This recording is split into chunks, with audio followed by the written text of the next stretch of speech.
The champagne flute in my hand was a prop, nothing more. I'd rather have been drinking coffee from a sturdy Navy-issued mug, but some Navy traditions even a vice admiral had to follow, and one of them was enduring the pre-wedding cocktail hour. The air in the upscale Boston hotel ballroom was thick with the scent of expensive perfume and the low hum of conversations about stock portfolios and summer homes on the Cape. My dress uniform, with its heavy weight of gold braid and metals, was a fortress in a sea of silk and chiffon. I was here for my godson, Liam. A good kid, now a brilliant young engineer, marrying a girl from a family that traces its lineage back to the Mayflower and never lets you forget it. I'd known his mother, Sarah, since our own officer training days. She'd passed the bar, and I'd taken to the seas, but the bond forged in those grueling early days was ironclad. She squeezed my arm when I arrived, her eyes glistening. "Thank you for coming, Alex. Just try to ignore my future in-laws. They think service means a butler." I was doing a decent job of it, smiling politely at strangers when I felt the weight of a stare. A woman in a violently pink dress that probably cost more than a junior officer's monthly salary was looking me up and down with an expression of pure, unadulterated bemusement.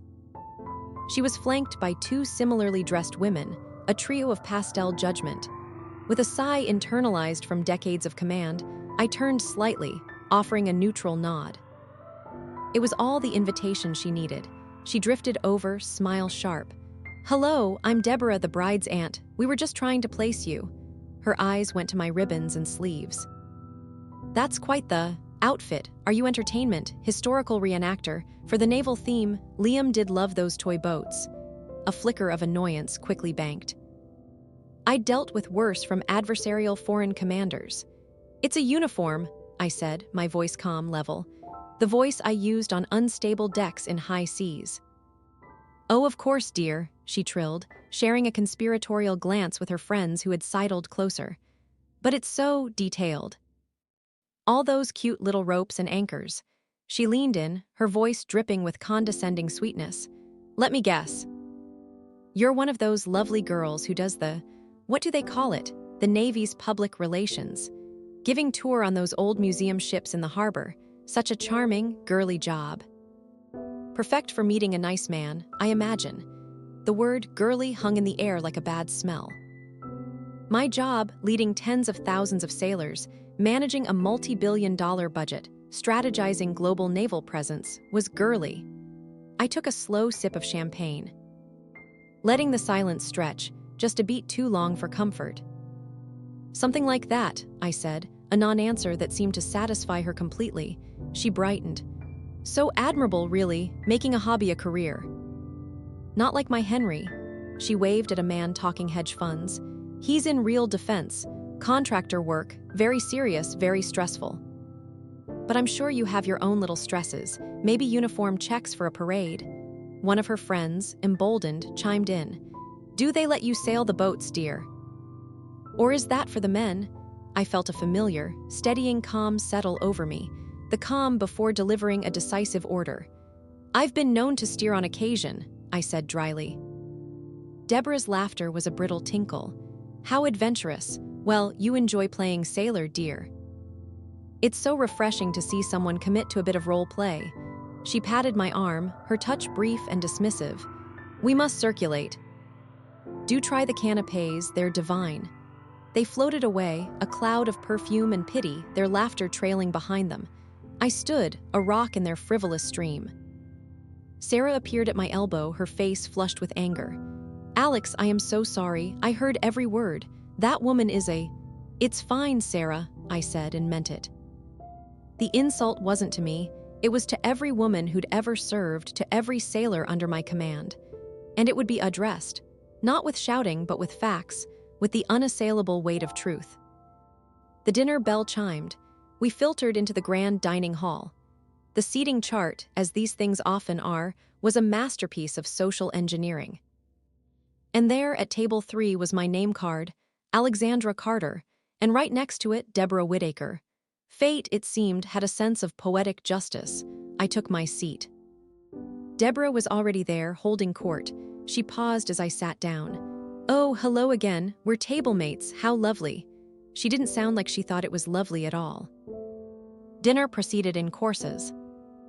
Deborah expounded on the merits of various private schools, the vulgarity of people who bought European cars but didn't know how to pronounce their names, and the exhausting burden of managing multiple household staff. I ate my salmon, listening, saying little. Eventually, the conversation at the table turned, as it often does at weddings, to occupations. A mild-mannered man named Robert mentioned he was a heart surgeon. Deborah cooed appropriately. A young woman said she was a litigation attorney. Deborah looked impressed. Then her gaze landed on me, a spark of malicious glee in her eyes. She saw an opportunity to entertain her audience. "And our friend here," Deborah announced to the table, her voice carrying. "She's in the Navy, can't you tell?" She gave a little laugh. "Well, not in the Navy, I suppose, more around it. She does those delightful historical tour for the public. It's really quite a sweet, girly job." 8 people at the table looked from her to me. The heart surgeon's brow was furrowed. He was looking at my uniform, really looking at it for the first time. Deborah plowed on, oblivious. "I was just saying to her earlier, it must be such a pleasant change from a real high-pressure job. Like my Henry's. He's actually in defense, very top level. He was just complaining the other day about the incompetence of some of the support staff in the various services. No offense, dear," she said, waving a hand at me. The room seemed to grow quiet, or perhaps it was just the focus of my hearing narrowing to this one point. I placed my fork down silently, the silver barely making a sound on the fine china. I dabbed my lips with the linen napkin, folded it neatly beside my plate, and sat back in my chair. Every movement was deliberate, controlled. The kind of control learned on the bridge of a warship in a tense standoff. I looked at Deborah, then slowly let my gaze travel around the table, making brief eye contact with each person. "Support staff," I repeated, my voice low but clear. It wasn't a question. Deborah blinked, a flicker of uncertainty finally crossing her face at my tone. "Well, the administrative people." "The tour guides," I smiled. It wasn't a warm smile.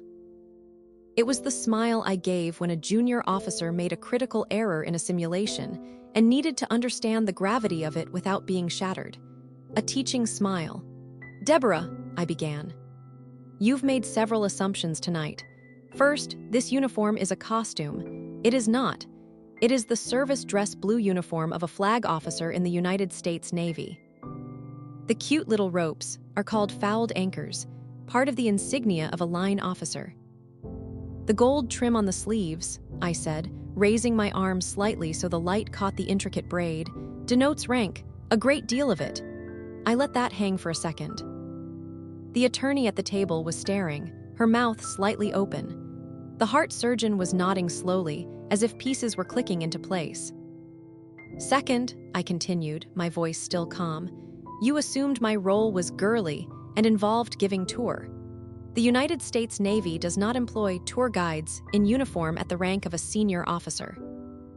My career path was somewhat different. I graduated from the United States Naval Academy at Annapolis in the top 5% of my class. I earned my surface warfare officer pin on a guided missile destroyer in the Persian Gulf. I commanded that same class of destroyer during a counter-piracy task force operation off the Horn of Africa. Later, I commanded a carrier strike group in the Pacific. The stress in that role, Deborah, involved making decisions where a misjudgment could lead to the loss of a $9 billion aircraft carrier, over 5,000 American lives, and potentially trigger an international conflict. The table was utterly silent.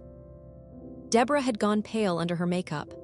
"Third," I said, leaning forward just an inch, "you mentioned your husband, Henry, and his real defense work. I know of him.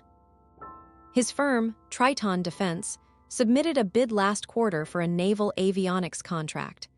The bid was rejected due to multiple technical deficiencies and a grossly inflated budget. The review board I chair found it to be, and I quote from our findings, demonstrating a profound lack of understanding of current naval operational requirements. In short, It was incompetent. A small gasp came from somewhere down the table.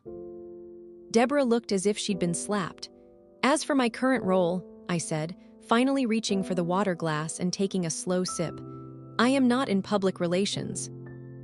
I am the Deputy Commander of the United States Fleet Forces Command. My title is Vice Admiral. My little job, as you put it, involves the operational readiness, training, and certification of every ship, submarine, and aircraft on the east coast of the United States.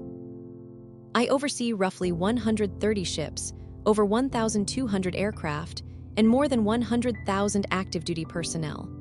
The parade I prepare them for is combat readiness. The boat I occasionally steer is the entire Atlantic Fleet. I let the numbers sink in. The sheer scale of it was usually difficult for civilians to grasp, but the shock on their faces said they were trying. So, while I appreciate your concern for the canapés, I said, my voice softening back into a neutral, polite tone, my focus this week was on the deployment schedule of a nuclear submarine group and the after-action report from a joint NATO exercise in the North Atlantic. I would hardly call it girly, I would call it an honor and a profound responsibility. I picked up my fork again, signaling the end of my statement. The silence at the table was absolute. Then the heart surgeon, Robert, cleared his throat. Vice Admiral, he said with deep respect, that is extraordinarily impressive. My brother served in the Navy, a hospital corpsman. He'd be in awe. Corpsmen are the backbone of the medical corps, I said, smiling genuinely for the first time. Please thank him for his service. The conversation at the table stuttered back to life, now flowing toward me with a current of awe and curiosity. They asked about leadership, about life at sea, about technology. I answered politely, succinctly, including everyone at the table, everyone except Deborah. She sat perfectly still, staring at her plate, the violent pink of her dress seeming garish and foolish now. Her friends were pointedly not looking at her. Later, as the band started and the dancing began, I stood near the edge of the floor, watching Liam twirl his new bride, both of them radiant. Sarah came up and looped her arm through mine. I heard, she whispered, her voice thick with pride and laughter. The whole table heard, the whole room heard, Alex, you just dismantled her, with facts. It was the most beautiful thing I've ever witnessed.